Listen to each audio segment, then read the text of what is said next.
Hey everyone, welcome to Tea Time Tuesday, which is part of the show where I drink a cup of tea, you drink a cup of tea, and we just discuss the arts. I have water today, I'm sorry. I just did a workout, so I'm just like, I need to rehydrate, okay, don't judge me. It just occurred to me when I was rewatching last week's video that I was talking very much about like words that I didn't feel comfortable using, such as swear words within certain scenes, etc. And I didn't touch on the biggest thing that frustrates me as a Christian and reading scripts is because this it's also like a personal thing. So it's such a personal hate. I hate being made to use oh gosh, I hate using God's name in vain. I hate it. Like in a script, if it's like, oh my, I will usually just say gosh, like that's fine. Like, do you know what I mean? You can get away with that. Like no one really hears the difference, and it's fun. It's just for me. But then when it's like really obvious ones, like when you're using God's son's name in vain, I cannot. Like, you want me to stand here and talk about my Lord and Saviour, who was born in a manger, and use that as a curse word? I can't, and that's the worst thing. How do people get around that? Like, if you have any advice, like, what do you do? I want to talk about this one example, right? Okay, so this one time, I went to this like open call for a bunch of plays that were being put on at a festival, and I got given the script. And they were like, oh, go away, just read it for like 2 minutes and come back and do it. And I took it away, and it was basically like a parody of like hell and heaven, and this conversation, I think, between like the devil and like Beelzebub. I don't know, between the devil and some other demons. I don't know. And it was like satirical, and like some parts of it were really funny, but it was like so like, I was like, I don't even think I can say half these words. I just, like, half these jokes I don't feel like I could make. And then I just knew, I was like, regardless of anything, I'm not going, like, if they offer me the part, I'm gonna have to decline it anyway. And then I did the read through. I think I was feeling really pressured, and I did the read through anyway. And then I came out of it, and I was like, girl, the second you saw that script, you should have been like, thank you very much, but it's not for me. I don't want to read it. But I don't know. I was just like such a people pleaser at the time. So I don't know if that is interesting. I don't know. I just thought it was interesting to think that we can decline things from the get-go. We don't really need to be spending time pleasing people. And it's really difficult because you feel very judged. I felt judged. I'm getting over it, to be honest. I care less and less now as I do more work in my field, basically. But I used to feel a little bit bad and like scared of telling people that, oh, I don't want to do this because I'm a Christian. Because here's the thing about the arts. Across all work forms, like sometimes as a Christian you don't want to speak out because you don't want to be mocked or told off or whatever. But in the arts, I can tell you that there's this idea, basically. People in the arts have this huge chip on their shoulder because the arts have a long history of being suppressed and censored and things like that. And so artists are very much like, we will not be silenced. Our words are going out there. You will hear our voices. Activism. And that really bleeds into just the nature of art in general. The nature of art is very like free-flowing, you know, the idea of just let everything out and that's art, you know, don't put so many boundaries on yourself, do you know what I mean? Like, trust yourself and feel it and flow and that kind of thing. So it's very difficult to tell someone, oh, you know, I'm not including this word in my script because of certain reasons, because people will be like, well, now you're putting boundaries on yourself, that's not true art, let yourself flow, come on. Yeah, that's a thing that happens. But as I said, I think maybe it's a maturity thing as I'm getting older, and I just don't care.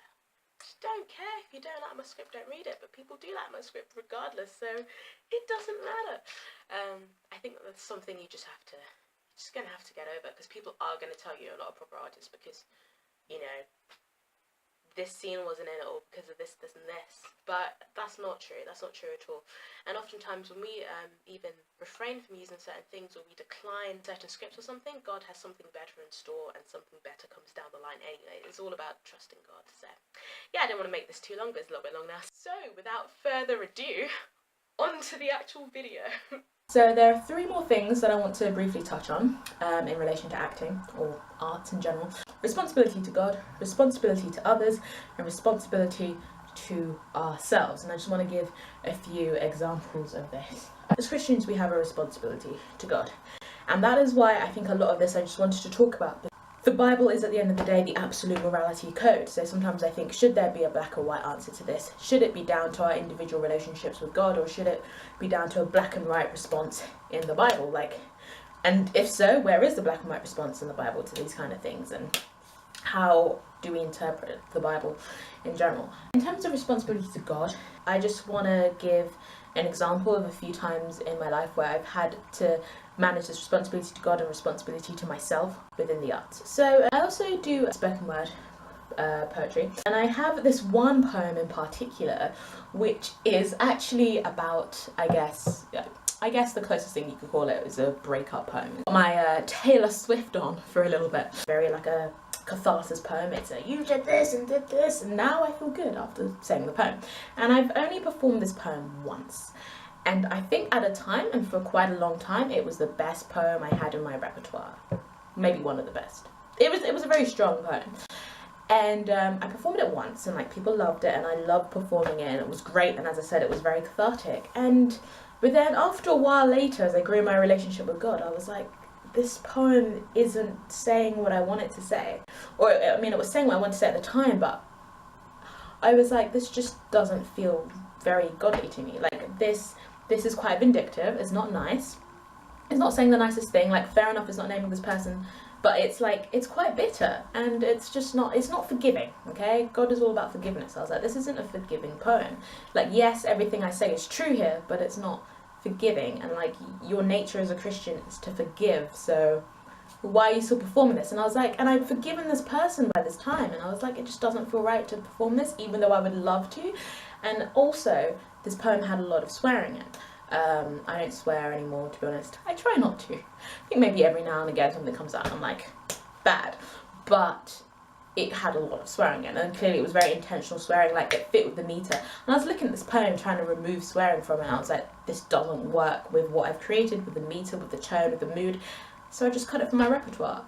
And I think I can probably still remember it, and sometimes it's quite an easy thing to like maybe pull out at an open mic event, but I've had to refrain from doing that because I don't think that glorifies God in any single way. So I think sometimes there are moments where you just have to be honest with yourself and be like, no, this isn't working, let me not do this. In terms of responsibility to others, again, we are in the world as Christians, we should be engaged in the arts. We as Christians, I don't think, should stay away from the arts. I just think that's silly. I think God is the ultimate creator and we are inherently creative. I think we do have that responsibility, and I think if we stay away from the arts, then we're never going to have any kind of influence in it, any kind of say in it, any kind of understanding of it, and I don't think that's a good thing. But so here's the thing, now as Christians we can go into exclusively Christian art. This happens when you get Christian rock bands, Christian metal bands, gospel choirs, you know, heavily Christian books. You get shows like VeggieTales, which is the best show ever, and I'm not gonna lie, it's like a dream to work on their film set, because they make, if you don't know VeggieTales,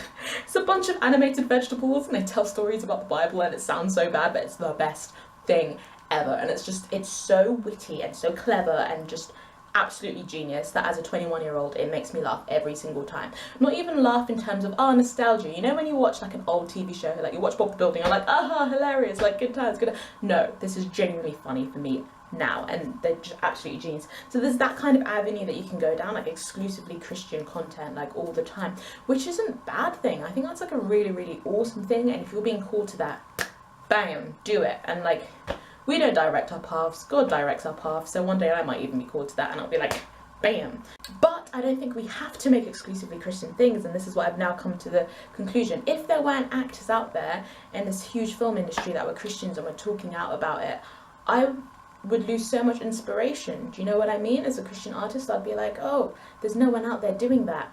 But because these people have used their platforms to talk about their faith and to reassure us that there are people out there who are vocal about their faith and very successful, it's just kind of they are really capitalizing upon this idea of responsibility towards others, and I absolutely love that. Another thing to mention about this responsibility to others is that when I went to this talk last week about Christianity and theatre, it was really interesting because he was saying about how personal integrity is a thing, and how once he went to read the script, and he had to do this for a show, and he just found some of the things that they were telling the kids to do. It was a kids show, which is very spiritually unethical. He just did not like it. I'm not going to get into too much what it was, but you know, this was back in the past, blah, blah, blah, blah, blah. They didn't really think about emotional safety and all these things, and he was like, no, this is unethical. He went and told his boss, and then his boss was in liaison with the, I think they had like a religious administrator. You know, they have like different roles, like a diversity officer, a religious officer, to make sure that this is going to be fine. And I think sometimes as Christians in the arts and Christians in any type of workplace, we feel uncomfortable raising these issues because we feel like we're going to be laughed at or judged, but just gotta suck it up sometimes, because his boss actually came back to him and was like, wow, we have researched this and this is actually a bit dodgy, so don't worry, you don't have to do this, we're actually going to change the topic for this episode. And obviously that's not always going to happen. Bosses aren't always going to be the understanding, but sometimes they will be by the grace of God, and sometimes they won't be. I mean, also by the grace of God. I mean, sometimes you gotta harden Pharaoh's heart, and you've got to really stick to your guts, and really, like, if you believe that you're somewhere for a reason, you've just got to trust God to get you through it, I think, to be honest. So I think it's about our responsibility towards God, our responsibility towards others, like what messages are we giving out, and how can we inspire other people, as like so many actors are doing. And that doesn't necessarily mean exclusively writing or creating Christian content. It just means that you have a responsibility towards others, and also responsibility towards yourself, to keep yourself emotionally safe, to keep yourself in line with God's wishes for your life. To be honest with yourself, if something needs cutting or removing, or you can't be part of this particular rehearsal process because something is very spiritually unhealthy. And yeah, I mean, I could talk about this topic all day, oh my gosh, but I need to stop now, otherwise this video is going to be like half an hour long, so I'm going to stop now. If you have any like questions or anything to help me process all these thoughts, just comment down below on my YouTube channel, yeah, or find me in real life and talk to me. Okay, bye. So hot.